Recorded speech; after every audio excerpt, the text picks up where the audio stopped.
begitu kita tidak mengejar-ngejar kebahagiaan, saat itu juga kita bahagia. Berarti apa? Kita tidak mengejar lagi. Kita menikmati saja apa yang kita nikmati, apa yang kita punya sekarang.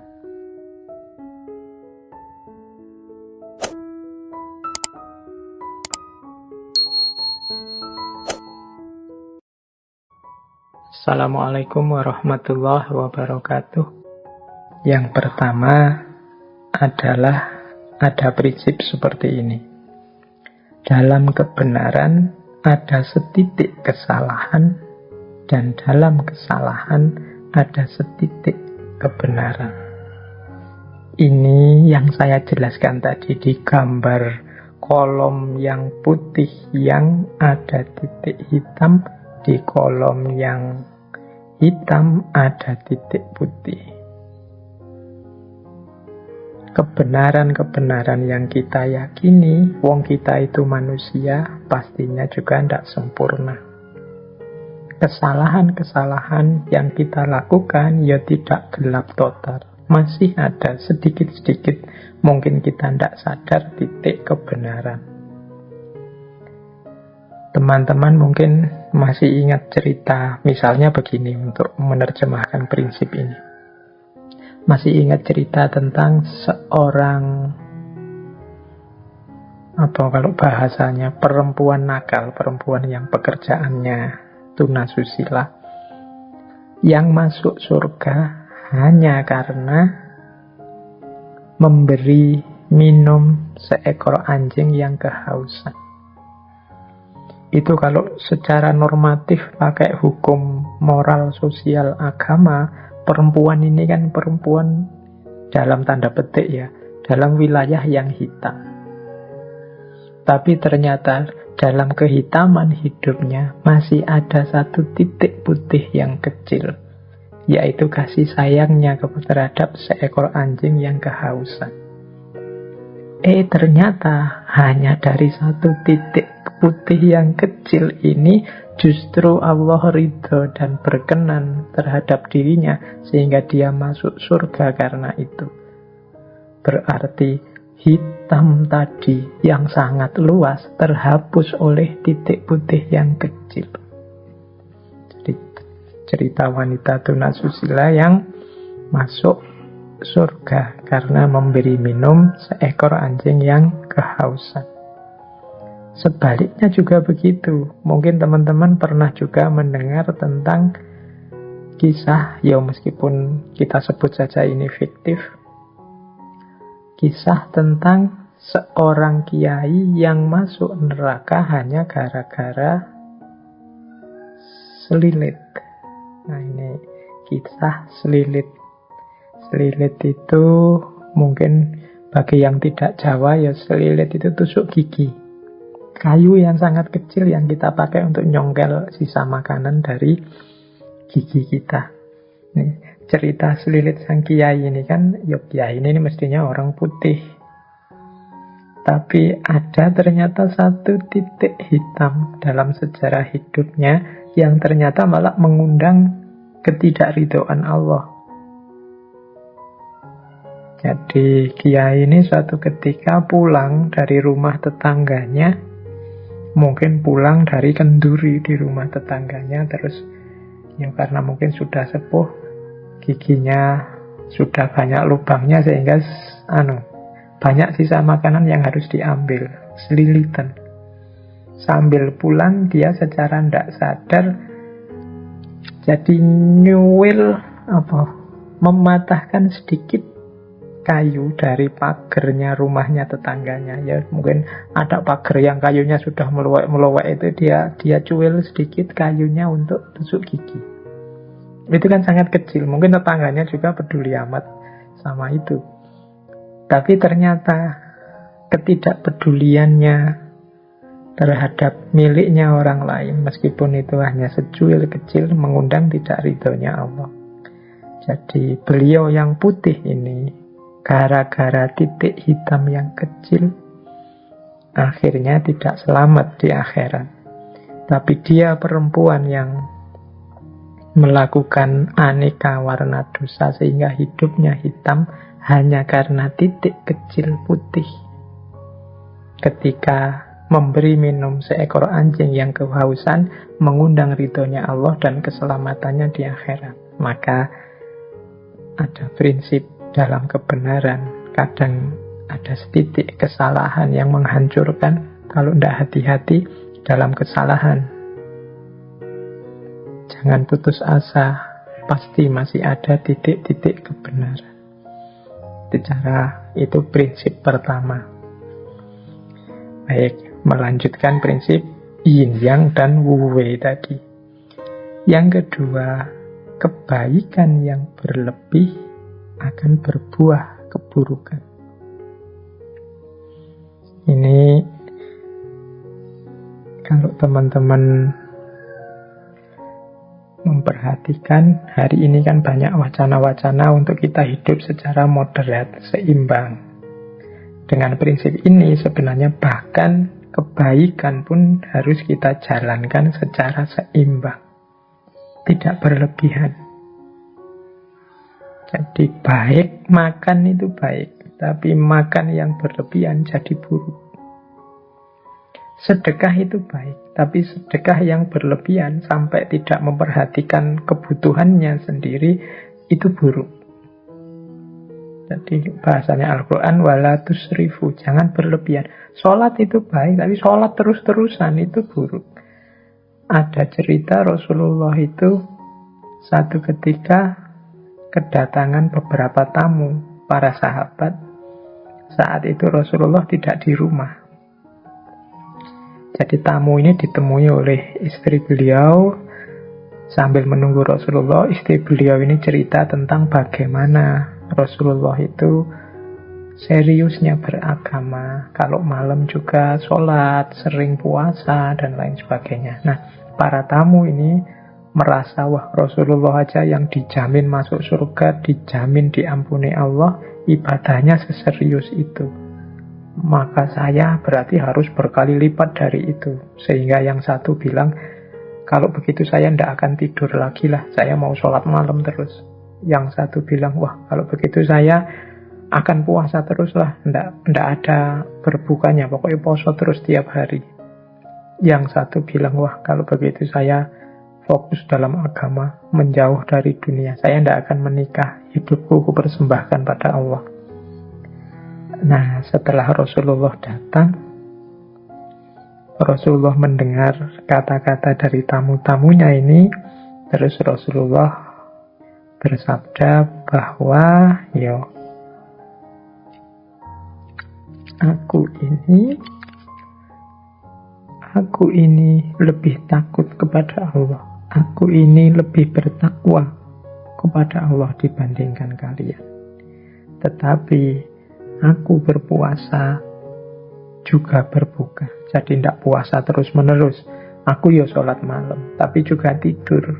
Dan aku juga menikah. Jadi kemudian ditutup dengan kalimat, barang siapa yang membenci sunnahku, maka dia bukan bagian dari umatku. Nah, ini pandangan ini sesuai dengan prinsip tadi, kebaikan yang berlebih itu buruk. Jadi jangan ada kebaikan apapun yang overdosis. Buruknya di aspek overdosis itu, bukan aspek kebaikannya. Orang tua itu sayang pada anaknya wajar, tapi kalau berlebihan menyayangi jadinya memanjakan. Tegas itu bagus, berlebihan tegas nanti jadinya otoriter. Berani itu bagus, terlalu berani namanya nekat. Jadi semua yang berlebihan buahnya buruk. Wah, kebaikan yang berlebihan ternyata berdampingan dengan keburukan. Ini bagi saya juga ritmenya alam harus kita pahami. Berarti apa-apa itu kita jalankan secara pas dan alamiah. Ini prinsip kedua dalam hidup yang menurut saya juga penerjemahan dari prinsip yin yang. Prinsip ketiga, semakin banyak orang memberi, justru dia akan semakin banyak menerima. Kalau ini ilustrasinya Mudahnya mungkin teman-teman sering mendengarkan para ustadz, para kiai yang menceramahkan tentang justru orang-orang dermawan yang sering berbagi, bersedekah itu biasanya malah terus rezekinya tambah lancar, hidupnya tambah makmur. Dari mana? Kesediaannya berbagi. Ya logikanya sederhana. Ketika kita mau berbagi dengan orang lain, berarti kita berposisi sebagai jalannya rizki bagi orang lain. Semakin kita membuka diri untuk jadi jalannya rizki bagi orang lain, semakin Allah akan menitipkan rizki-rizkinya orang lain itu lewat kita. Semakin Allah percaya pada kita, ya tambah lewat kita terus, ya akhirnya ya kita kelewatan lebih banyak, biasanya terus tambah makmur. Jadi anggap saja kita ini talang yang kelewatan air terus itu kan selalu basah. Jadi semakin kita membuka diri sebagai jalannya rizki pada orang lain, ya insya Allah kita akan semakin banyak menerima. Allah semakin percaya kita sebagai wakilnya untuk membagi rizki pada yang lain. Itu logika sederhananya itu. Itu kalau tentang harta. Kalau tentang ilmu, ya mudahnya kita contoh ngaji ini ya. Saya di beberapa kesempatan menyampaikan, mungkin teman-teman merasa mendengarkan ngaji ini dapat wawasan-wawasan baru. Kalau teman-teman jeli, yang paling beruntung dengan wawasan-wawasan baru dari ngaji ini itu saya. Jadi kalau saya tiap Rebu itu kan ngaji, berarti harus nyari-nyari bahan, membaca sana-sini. Lu wawasanku tambah terus. Jadi yang jaminan wawasannya tambah itu justru saya. Makanya terima kasih pada teman-teman yang masih bersedia mendengarkan ngaji ini. Berarti membantu saya untuk tetap semangat nambah wawasan. Teman-teman menganggap, wah Pak Faiz ini ikhlas ya berbagi ilmu. Kebalik, saya terima kasih kalian masih mau saya bagi. Memposisikan saya kayak talang tadi, kelewatan ilmu, akhirnya ya ilmunya mampir di saya malah jadi banyak dapatnya. Jadi semakin kita banyak memberi, justru kita akan banyak menerima. Memberi dan menerima ini kan pasangan yin dan yang. Dan dia saling mempengaruhi. Siapa banyak memberi, dia akan banyak menerima. Ya ndak cuma ilmu, ndak cuma harta, apapun itu. Meskipun sekedar kata-kata yang baik. Orang yang tawadhu, menghargai orang lain, insya Allah dia justru akan mendapatkan penghormatan, penghargaan yang lebih banyak dari itu. Ini termasuk natural law, hukum alam tadi. Baik, jadi ini prinsip yang ketiga. Prinsip yang keempat. Kalau ini saya tidak menjelaskan panjang lebar ya, teman-teman sudah banyak dapat wawasan tentang ini, apalagi di tema-tema bencana. Jadi di balik musibah ada karunia. Musibah itu sesuatu yang kita menangkapnya sebagai negatif, sementara karunia, anugerah dari Allah itu kan sesuatu yang kita tunggu-tunggu, kita posisikan sebagai positif. Ternyata dua hal ini seperti keping mata uang, yin dan yang tadi. Di balik musibah ada karunia. Kita diberi pandemi ini, sebenarnya hikmahnya, manfaatnya banyak luar biasa, kecuali yang tidak mau membaca dan memanfaatkan momen pandemi ini dengan segala dinamikanya. Ada sangat banyak karunia-karunia. Mungkin bagi banyak orang dengan musibah ini dia lebih dekat dengan keluarganya karena tidak boleh kemana-mana. Selama ini sibuk di kantor saja, sibuk kemana-mana kerja. Sekarang bisa dekat dengan keluarganya. Mungkin bagi orang tertentu musibah ini membuatnya punya banyak kesempatan untuk mengupgrade kualitas dirinya. banyak kesempatan untuk muhasabah, introspeksi, banyak kesempatan memperbaiki diri. Yang kemarin hanya niat-niat saja untuk semakin dekat dengan Allah, banyak ngaji, banyak sholat, sekarang banyak waktunya. Kemarin banyak alasannya, sekarang alasannya sudah hilang, dibantu oleh corona. Banyak musibah yang membuahkan karunia. Dua hal yang seperti bertentangan ternyata hadirnya juga bersamaan. Ya wis, teman-teman sendiri yang bisa membaca ya, hikmah-hikmah apa dari musibah dan karunia. Mungkin kita pernah ngalami drop dalam hidup, tapi justru drop itu jadi titik balik kita bisa bangkit lagi secara luar biasa.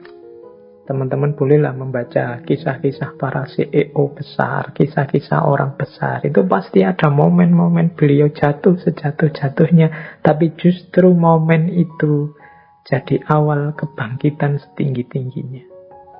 Di balik musibah ada karunia-karunia. Mungkin ada teman-teman yang kuliahnya sampai drop out,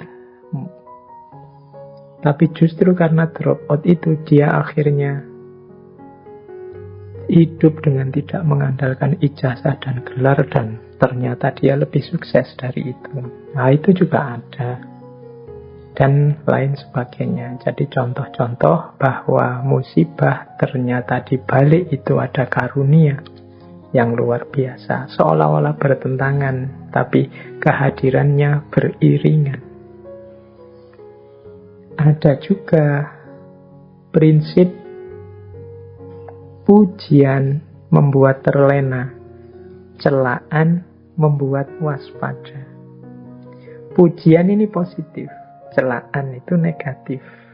Tapi kadang-kadang justru kebalikannya. Yang positif membuahkan hal negatif, yang negatif membuahkan hal yang positif. Jadi kadang-kadang orang itu begitu banyak dipuji, dia terlena. Padahal dia dapat yang positif, malah buahnya negatif. Tapi ada orang yang sebaliknya. Ketika dicela banyak orang, dia terus introspeksi, waspada, jadi semakin baik. Jadi mengalami yang negatif membuahkan yang positif. Mengalami yang positif tapi malah membuahkan yang negatif. Inilah lekak-lekuknya hidup. Maka teman-teman harus selalu waspada, selalu hati-hati. Karena hidup ini punya yin yang-nya sendiri. Kalau sering dipuji orang, pujian itu tidak menambah apapun pada kualitas kita. Tapi sangat mungkin justru membuat kita terlena dan tergelincir. Celaan juga begitu. Celaan itu kalau kita memang baik dan dicela orang, celaan itu tidak mengubah yang baik jadi jelek. Dan kalau kita jelek dan dicela orang juga, yang jelek tetap jelek, tidak jadi baik karena dicela. Jadi ini komentar orang dari luar. Celaan itu kita posisikan negatif, pujian kita posisikan positif. Padahal kadang-kadang justru dengan celaan itu kita jadi terpacu untuk semakin baik, sementara ketika dipuji orang kita merasa sudah besar, sudah baik, sudah tinggi, sudah penting, akhirnya kita terlena. Nah, hari ini kan peradabannya peradaban pujian dan celaan lewat komen-komen di medsos.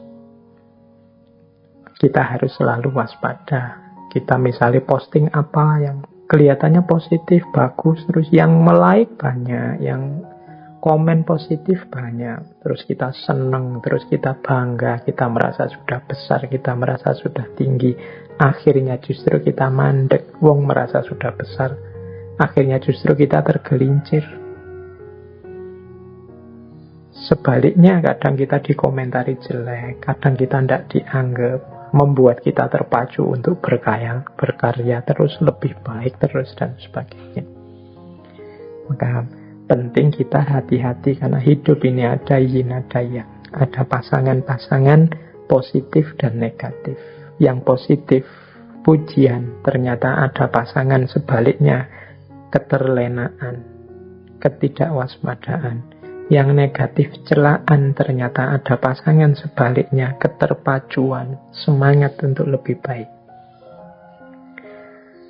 Nah, terus ini ada quote selanjutnya dari paket wisdom yang pertama.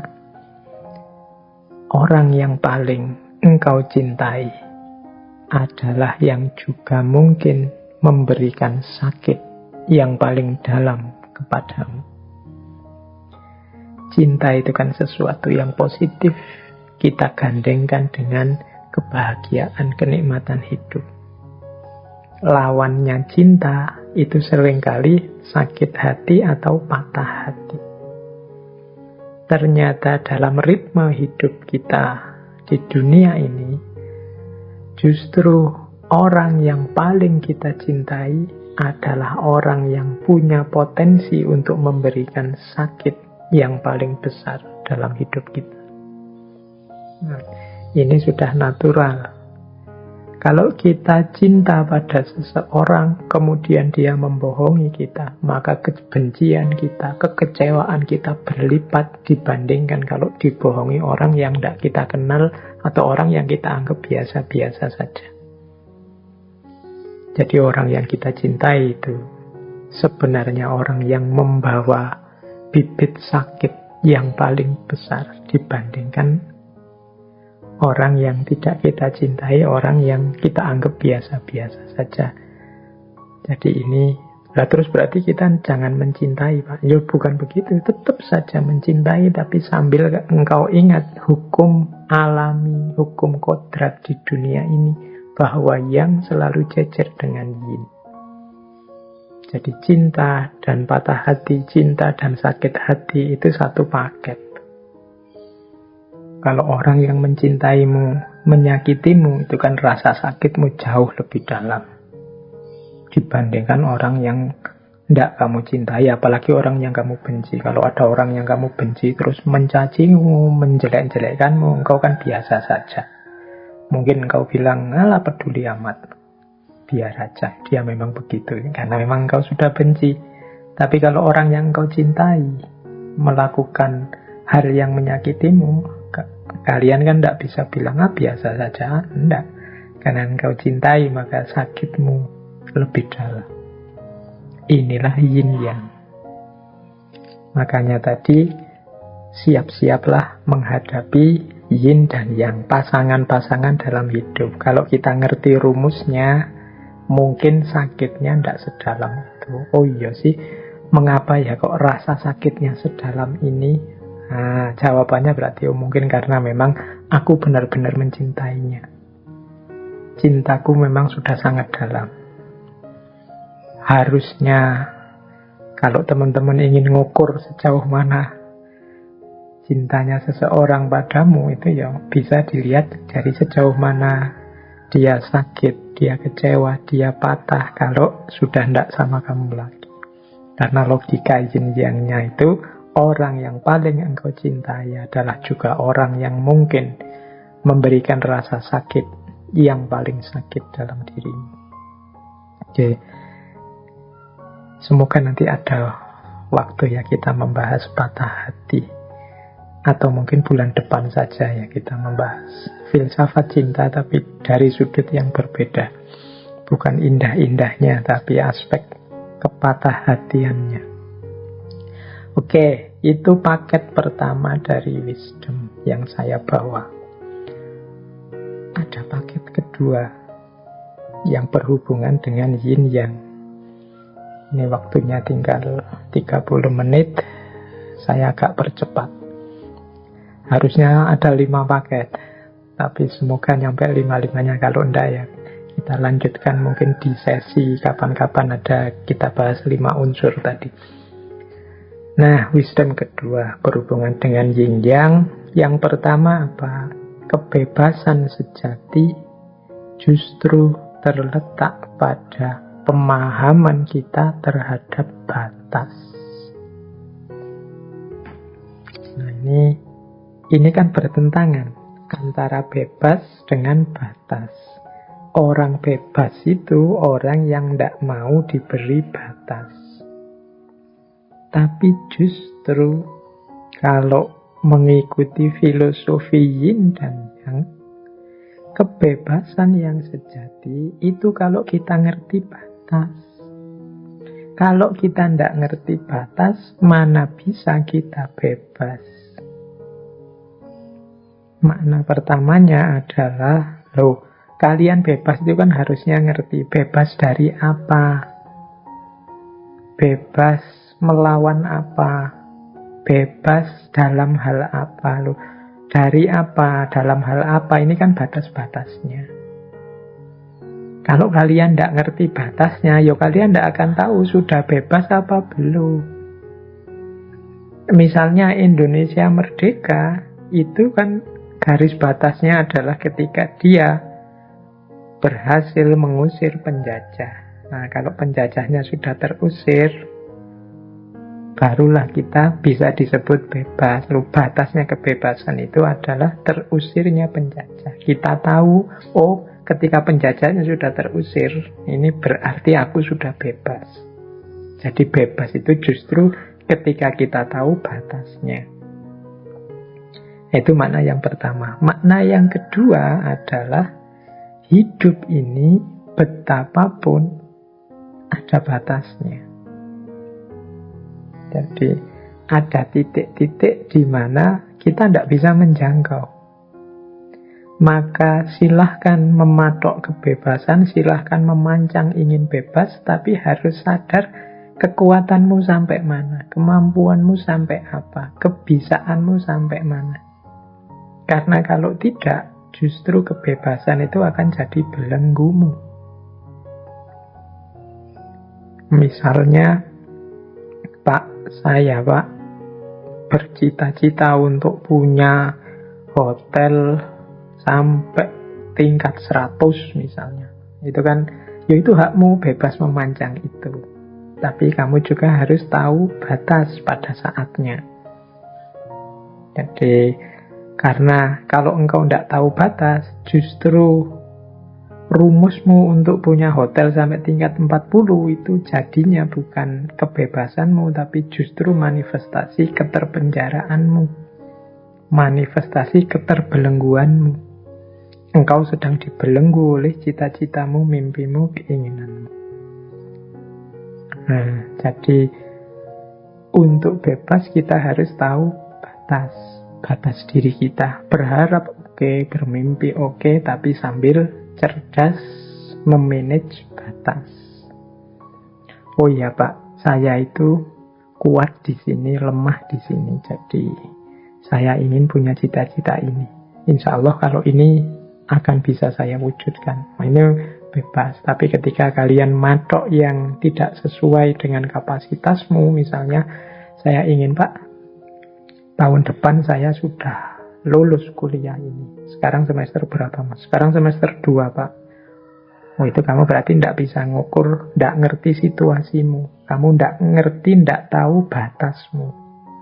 Kalau hari ini mahasiswa kuliah itu butuhnya sekitar paling cepat itu bisa 6, bisa 7 semester. Kalau kamu masih semester 2, tidak bisa. Kalau kamu matok pengen lulus semester 3, bisa-bisa kamu nanti stres sendiri. Yang kamu anggap kebebasanmu bisa jadi lahirnya malah belenggu.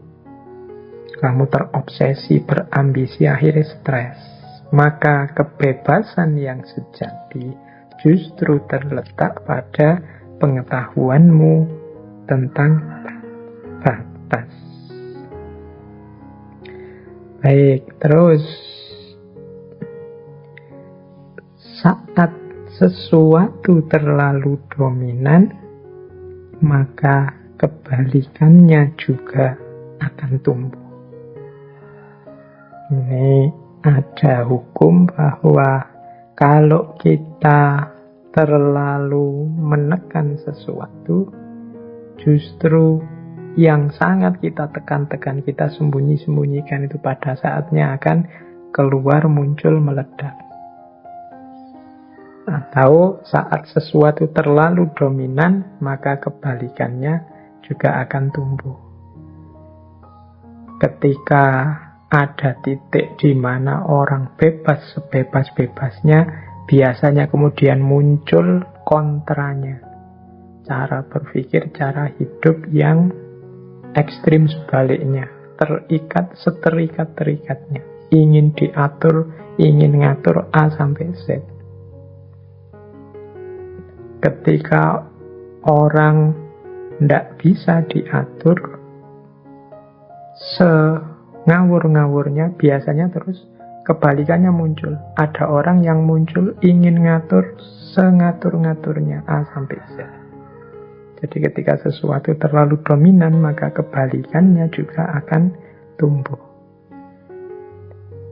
Jadi ini salah satu prinsip yang berhubungan dengan yin yang. Kalau misalnya kita menjalani hidup dengan milih yang seneng-seneng saja, yang dominan senengnya, biasanya secara tidak sadar kita sedang menyuburkan kutub yang sebaliknya. Sebentar lagi mungkin kesedihan-kesedihan akan muncul.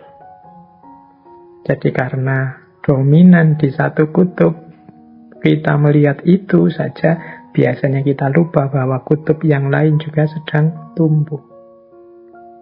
Semakin murid kita atau semakin anak kita misalnya, kita awasi terus, kita ancam-ancam terus, kita atur-atur terus, biasanya kemudian kita tidak sadar dia akan mengambil sudut-sudut tertentu ketika dia bebas, kemudian melakukan apa yang kita larang di luar pengawasan kita. Jadi saat sesuatu terlalu dominan, maka kebalikannya juga akan tumbuh.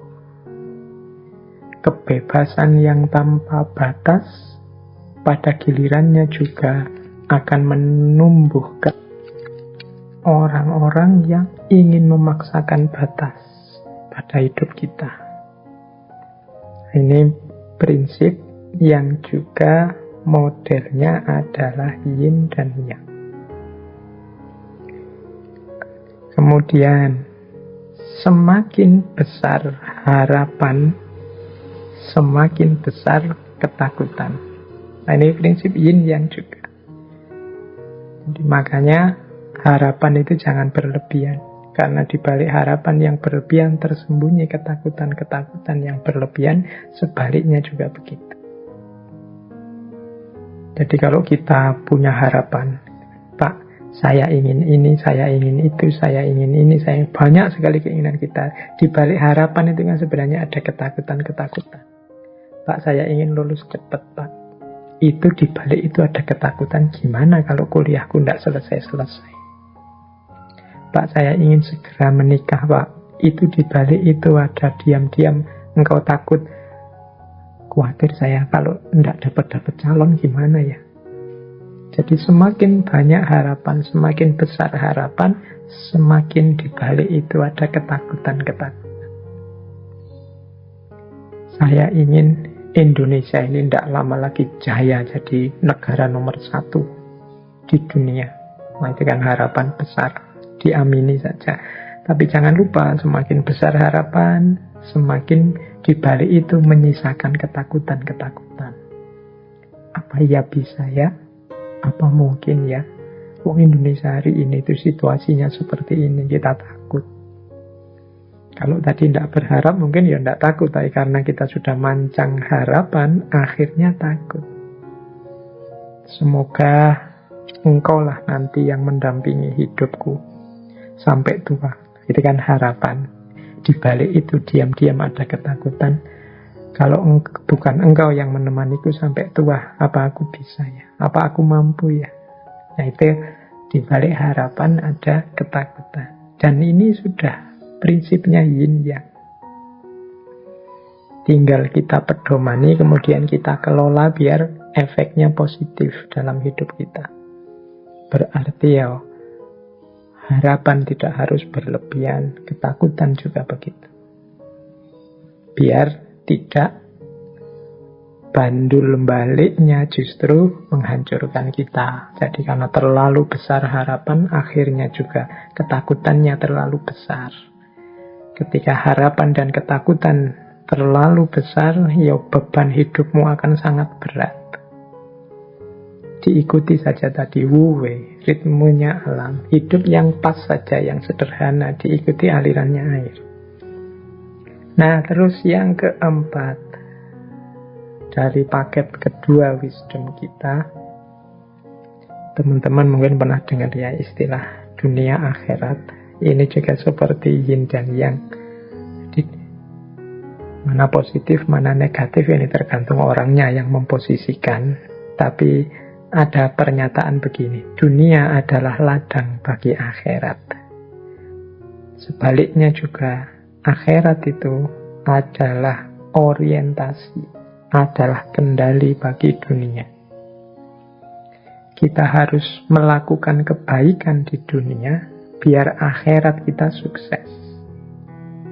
Tapi sebaliknya, justru karena hidup kita tidak berhenti hanya dunia saja, ada akhirat saja, maka hidup kita bisa terkontrol jadi baik. Kalau tidak ada akhirat, mungkin kita hidupnya seneng-seneng kita sendiri. Loh, itu sebenarnya yang menentukan itu dunianya apa akhiratnya? Nah, ini kalau pakai logika yin yang, ya baik dunia maupun akhirat, itu dua-duanya saling berpengaruh, saling menentukan. Dalam kehidupan dunia ada kandungan ukhrawi akhirat, kemudian dalam perjalanan kita berorientasi pada akhirat, kita perlu dunia. Dunia adalah ladang akhirat, berarti kalau kita mengurusi dunia agar beres, bukan berarti kita melupakan akhirat. Karena beresnya dunia berarti beresnya perjalanan kita menuju akhirat. Demikian juga kalau kita ingin dunia kita baik, berarti kita butuh orientasi, kita butuh kendali dari adanya kehidupan akhirat. Jadi ini saling mendukung. Sukses kita di dunia adalah sukses akhirat. Keberhasilan kita berorientasi pada akhirat, pada akhirnya akan membuat dunia kita baik. Ini yang saya sebut saling mempengaruhi, saling mendukung. Kan ada pak orang itu yang menghancurkan dunianya demi akhiratnya. Ya mungkin perlu dilihat yang disebut menghancurkan itu. Menghancurkan itu berarti tidak mau sama sekali dunia, menyiksa diri, tidak beres kehidupan dunianya, tidak apa-apa, yang penting akhiratnya. Kembali pada tadi, yang tadi saya menceritakan bagaimana Rasulullah mengkritik sahabat-sahabatnya yang ingin meninggalkan dunia demi akhirat. Satu ketika Rasulullah ini juga masuk ke dalam masjid. Di dalam masjid, beliau melihat ada tali yang diikat di antara dua tiang. Terus Rasulullah bertanya, ini tali apa? Seorang sahabat menjawab, oh itu tali miliknya Zainab, Rasulullah. Zainab ini tekun beribadah. Kalau dia merasa capek berdiri dalam sholat, maka tali itu dipakai beliau untuk berpegangan. Jadi dipakai oleh Zainab untuk sandaran, cekelan, biar tidak jatuh karena saking memforsir tenaganya untuk sholat. Maka terus Rasulullah memerintah, sudahlah kamu lepaskan tali itu. Hendaklah kalian sholat dalam keadaan yang bugar, yang sehat. Kalau sudah lelah, maka sebaiknya ya istirahat, tidur. Istirahat, tidur ini kan urusan duniawi yang fisik. Makan kenyang urusan duniawi. Tapi ini beres dulu, baru terus menuju akhirat setelah tanggung jawab amanah duniawinya beres. Jadi jangan mengorbankan dunia untuk akhirat, karena dunia ini kendaraan untuk akhirat. Ya contoh mudahnya tadi, untuk bisa kita selamat di akhirat, kita butuh ibadah, butuh sholat. Tapi kita tidak bisa sempurna sholat kita kalau kita tidak sehat.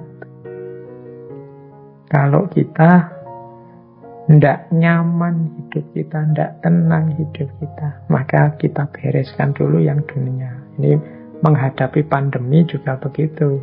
Jangan nekat, Pak, hidup di dunia ini tidak penting, jadi saya tidak usah menjaga protokol kesehatan lah. Yang kalau sakit ya sakit saja, yang penting Allah ridho. Loh, untuk memperoleh ridhonya Allah itu antara lain dengan cara menjaga amanahnya, termasuk amanah tubuh kita ini, dan menjalankan perintahnya. Untuk menjalankan perintahnya, yo dengan sempurna kita butuh sehat, kita butuh nyaman, kita mungkin sedikit banyak butuh modal duniawi dan lain sebagainya.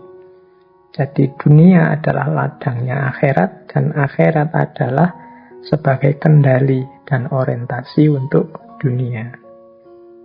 Baik, saya lanjutkan. Wah, ini masih baru paket kedua. Ada paket ketiga. Nah, paket ketiga dari kebijaksanaan yang menerjemahkan prinsip yin yang ini. Paket ketiga yang pertama mungkin teman-teman pernah dengar ya. Kalau ini tidak saya jelaskan panjang lebar. Semakin aku banyak ilmu, semakin aku tidak tahu apa-apa. Nah, ini teorinya antara lain dari Socrates. Jadi semakin orang ilmunya banyak, dia akan semakin tidak tahu apa-apa. Kita sering menganalogikannya dengan padi. Padi itu semakin tua kan semakin berat, dia semakin menunduk. Jangan lupa, ini prinsip ini kan yin yang. Jadi semakin orang tahu, itu yang. Semakin dia tidak tahu, yin. Tahu dan tidak tahu ini bertentangan kan. Tapi ternyata juga satu paket. Orang pinter itu, kalau dia sadar tentang ilmunya, pasti dia menunduk. Bukan kok terus direkayasa biar menunduk atau dipaksa dirinya biar menunduk. Karena belajar orang harus tawaduk, terus memaksa dirinya tawaduk. Enggak. Jadi orang pinter yang sadar dengan ilmunya itu otomatis dia akan menunduk, dia akan sadar bahwa sangat banyak hal yang dia tidak tahu dibandingkan yang dia tahu. Mungkin teman-teman yang rajin baca, yang rajin ikut kajian, yang rajin ikut diskusi-diskusi, seminar itu, semakin banyak ikut seminar, diskusi, kajian, ngaji, baca buku, itu kan semakin teman-teman sadar bahwa ternyata sangat banyak hal yang selama ini saya tidak tahu. Ternyata saya harus masih tahu ini dulu, tahu itu dulu. Yang selama ini saya tidak tahu apa-apa. Dan masih lebih sangat banyak yang saya tidak tahu. Maka otomatis dia akan menunduk. Jadi bukan proses yang dipaksa orang tawaduk menunduk itu, tapi otomatis. Ini menjalankan prinsip yin yang tadi. Semakin orang banyak ilmu, semakin dia tidak tahu apa-apa. Baik, kemudian ini juga prinsip yin yang. Penemuan kebenaran kadang menjadi awal tragedi kemanusiaan. Ini juga unik prinsip ini. Kita ini kan sering mencari kebenaran. Begitu kebenaran ketemu, itu kan harusnya jadi modal untuk membuat hidup ini lebih baik. Hidup ini lebih berkualitas. Tapi seringkali cara kita mengelola kebenaran yang kita temukan itu tidak pas, sehingga kebenaran gandeng dengan kekhilafan kemanusiaan, gandeng dengan tragedi kemanusiaan. Ini seperti yin dan yang.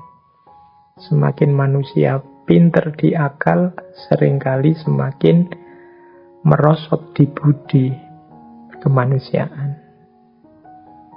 Jadi orang menemukan cara membuat senjata pemusnah massal misalnya. Itu kan penemuan-penemuan kebenaran. Tapi di balik itu ternyata dia jadi sumber tragedi kemanusiaan. Orang menemukan kebenaran yang baru misalnya.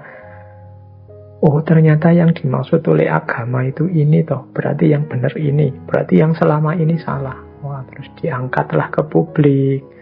melawan yang mainstream, kebenaran ini kaku, kebenaran yang sana kaku, terus lahir tragedi-tragedi kemanusiaan, saling bunuh, saling merusak, saling menjatuhkan.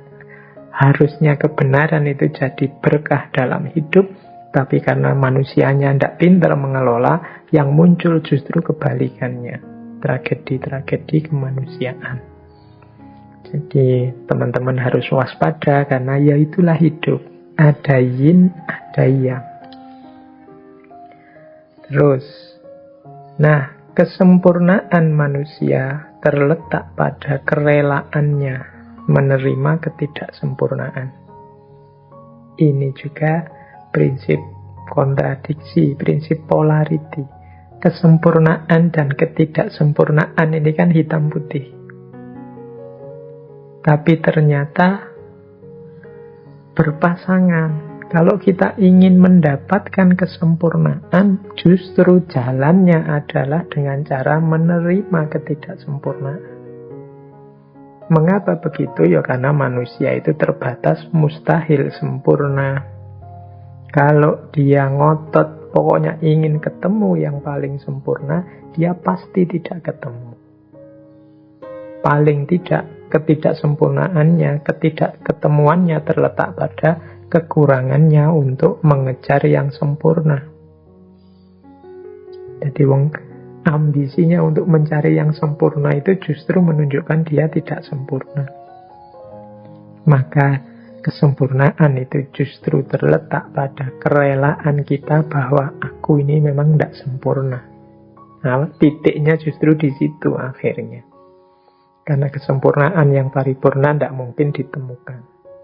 Nah ini juga prinsip yin yang. Orang-orang idealis, ambisius, yang tidak ngerti batas, itu biasanya hidupnya akan sangat menderita. Justru kesempurnaan hidupnya ketemunya pada penerimaannya, pada ketidaksempurnaan hidup. Baik, saya lanjutkan agak cepat, biar paling tidak wisdom yang keempat bisa kita baca sebentar juga. Di balik kemenangan ada beban. Di balik kekalahan ada kebebasan. Ini juga prinsip penting. Hidup kita itu kan sering kita ukur dengan siapa menang, siapa kalah. Kalau kalah, kita sedihnya luar biasa. Kalau menang, kita ekstase, melonjak-lonjak gembira. Kita lupa bahwa hidup ini yin dan yang. Gandengannya menang itu beban. Gandengannya kalah itu kebebasan. Silakan diambil contoh misalnya pilkada, saingan, ada yang menang, ada yang kalah. Loh, yang menang ini kan seneng sekarang, tapi jangan lupa setelah menang itu dia ketemu dengan beban-beban hidup yang banyak untuk ngurusi rakyatnya. Sementara yang kalah justru dia bebas. Dia tidak harus bertanggung jawab pada apapun, wong dia kalah. Dulu zaman saya sekolah SD sering ikut acara yang sekarang mulai jarang, cerdas cermat. Semakin saya menang, harus semakin mempersiapkan diri lagi untuk cerdas cermat selanjutnya. Dari level sekolah harus nanti tanding lagi level kecamatan. Kalau level kecamatan menang, tanding lagi level kabupaten dan seterusnya. Di balik kemenangan ada beban. Tapi kalau saya kalah, ya selesai. Bebas, aku bisa main, bisa santai-santai. Jadi di balik kemenangan ada beban, di balik kekalahan ada kebebasan. Yang kalah tidak akan ditanya, tidak akan dimintai pertanggungjawaban, tapi yang menang harus menuntaskan, mempertanggungjawabkan beban yang harus dia sandang. Jadi ini prinsip yin yang juga, teman-teman. Jadi kalau berarti apa? Yo kalau menang tidak harus jumawa, tidak harus merasa besar, merasa gembira yang berlebihan. Jangan lupa setelah itu ada beban dan tanggung jawab yang harus ditunaikan. Sementara yang kalah, jangan terlalu sedih. Bahkan mungkin kalau melihat bahwa engkau sekarang bebas, itu mungkin alhamdulillah, bersyukur. Sekarang tidak ada tanggung jawab lagi, tidak ada beban apa-apa lagi. Sudah terlanjur kalah. Kalian misalnya yang kuliah, lulus tercepat, terbaik, menang kalian. Tapi jangan lupa di balik kemenangan itu ada sudut sisi kebalikannya. Di situ ada beban tanggung jawab. Sementara kalian yang mungkin kuliahnya gagal, kena DO atau dipecat oleh kampusnya, ini kan sebentuk kekalahan. Tapi justru setelah itu kan kamu bebas. Tidak ada lagi dikejar-kejar dosen, tidak ada lagi tugas macam-macam, tidak ada lagi tuntutan macam-macam dari kampusmu. Di balik kekalahan ada kebebasan, yang menang ada beban, dia harus melakukan ini, melakukan itu. Khawatir nanti kalau orang itu kan lulusan terbaik kok kayak gitu. Kamu dulu IP paling tinggi, sekarang kerjaannya cuma itu dan lain sebagainya. Nah, itulah hidup. Maka luweslah, terbukalah. Tidak usah terlalu kaget dengan dinamika-dinamika hidup yang macam-macam tadi. Ternyata di balik yang menang ada beban, di balik kekalahan ada kebebasan. Nah, kita lanjutkan lagi. Sekarang kelompok wisdom yang keempat. Ini saya tidak sangat detail menjelaskan filosofi yin yang ini secara historis. Saya tarik saja langsung ke arah kebijaksanaan, prinsip-prinsip hidup, wisdom. Bagi teman-teman yang ingin membaca lebih detail bagaimana manifestasi yin yang dalam ranah pengobatan atau ranah tenaga dalam atau tata hidup, cara makan, menu dan macam-macam itu ya monggo dijelajah di banyak referensi. Saya mengambil bagian-bagian yang sekiranya lebih universal sifatnya dari prinsip yin yang ini. Baik, kita lanjutkan kelompok wisdom selanjutnya. Kebahagiaan itu lahir saat kita tidak lagi menginginkan kebahagiaan. Ini unik ya, seperti kesempurnaan tadi. Kesempurnaan itu muncul saat kita menerima ketidaksempurnaan. Bahagia juga begitu. Begitu kita tidak mengejar-ngejar kebahagiaan, saat itu juga kita bahagia. Berarti apa? Kita tidak mengejar lagi. Kita menikmati saja apa yang kita nikmati, apa yang kita punya sekarang. Berarti kebahagiaan itu justru ketika tidak dicari, dia datang dalam hidup kita. Tapi ketika kita kejar-kejar, kita cari-cari, menunjukkan justru kita tidak bahagia. Jadi bahagia itu tidak usah menunggu besok, tidak usah diberi parameter macam-macam. Ketika kita beri ukuran macam-macam, justru nanti sebenarnya menunjukkan kita belum atau tidak bahagia. Orang yang merasa tidak bahagia, padahal seharusnya dia sudah bahagia dengan situasi hidupnya saat ini, ya bisa dikatakan dia ini tidak bersyukur. Hari ini mungkin kita banyak sekali kesulitan-kesulitan karena bencana, karena macam-macam. Maka kita punya mimpi-mimpi, wah seandainya bencana ini selesai, aku akan bahagia. Seandainya banjir ini surut, aku akan bahagia. Jadi masih nunggu besok. Nanti banjirnya surut, kita punya target lagi. Wah ini kalau ada yang bantu bersih-bersih rumah setelah banjir ini, wah aku lebih bahagia lagi. Nanti begitu bersih-bersih selesai, nanti ada meja kursinya yang rusak, perabotannya rusak. Wah ini seandainya punya uang untuk beli perabotan yang baru, aku akan bahagia. Perabotannya ada, nanti keinginannya nambah lagi. Terus kalian mengejar kebahagiaan, tidak sempat bersyukur, tidak sempat menikmati hidup. Kebahagiaan dan menikmati hidup itu bisa sejak sekarang kita rasakan. Sejak sekarang kita nikmati di level kita masing-masing. Jadi mungkin ada teman-teman sebagian sekarang yang di tenda-tenda, di pengungsian. Ada sangat banyak kesulitan, saya tahu. Tapi bukan berarti itu alasan untuk kita tidak bahagia. Banyak sudut-sudut, banyak titik-titik yang bisa kita syukuri. Misalnya sedikit sedikit mendapat bantuan. Mungkin bukan besarnya bantuan, tapi nilai kepeduliannya, alhamdulillah masih ada saudara-saudaraku yang peduli padaku. Saya kira kemarin aku ini orang yang tidak penting, ternyata banyak juga yang bantu. Seluruh Indonesia bantuan mengalir. Jadi ini hal-hal yang perlu disyukuri. Kemarin sama tetangga aku itu tidak saling kenal, tidak saling sapa, jarang sekali bertemu. Sekarang di pengungsian bisa bareng-bareng saling bertukar rasa, saling menjalin keakraban dan lain sebagainya. Jadi ya meskipun tetap berjuang untuk memperbaiki situasi, tapi bukan alasan untuk tidak bahagia. Karena kebahagiaan itu terjadi saat kita tidak lagi menginginkan kebahagiaan. Kemudian prinsip yin yang juga ada prinsip untuk menghindari rasa sakit. Banyak orang yang merasakan sakit. Ya saya ilustrasikan sebentar saja ya karena waktunya mau habis. Misalnya karena kita salah pola hidup kita selama ini, akhirnya kolesterol kita naik. Akhirnya kita tidak makan makanan-makanan yang mengandung kolesterol. Nah, ini kan siksaan, rasa sakit. Tapi kita lakukan justru untuk menghindari rasa sakit yang lain, yang lebih besar, yang lebih fatal. Untuk menghindari terpaan virus corona, kita membatasi hidup di dalam rumah. Ini kan menyakitkan. Tidak bisa keluar-keluar. Tapi dengan itu kita terhindar dari sakit yang lebih fatal. Nah, terus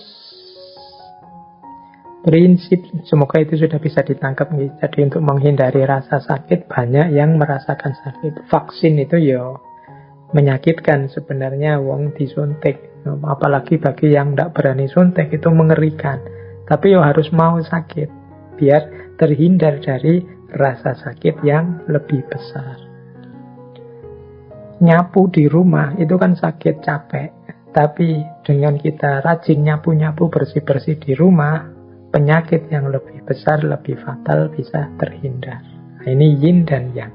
Jadi untuk menghindari sakit justru melalui jalan merasakan sakit. Nah, terakhir, ini saya ambil terakhir saja ya. Nanti beberapa quotes kita skip, kapan-kapan kalau ada waktu kita lanjutkan lagi. Semakin kita mengontrol orang dengan ketat, semakin situasinya akan kacau. Jadi semakin banyak aturan, ada logika, semakin akan banyak pelanggaran terhadap aturan. Semakin banyak kontrol, semakin akan banyak yang lepas kontrol. Situasinya akan semakin kacau. Orang itu lebih mudah kalau ditata dengan membangkitkan kesadarannya dibandingkan dengan dipaksa melalui aturan-aturan.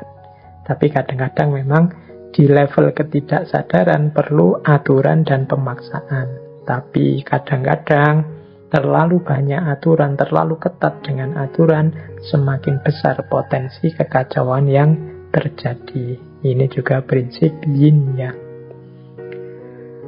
Baik teman-teman, saya kira waktunya ya. Saya masih ada sebenarnya, misalnya kalau kita sambungkan yin yang ini dengan kebijaksanaan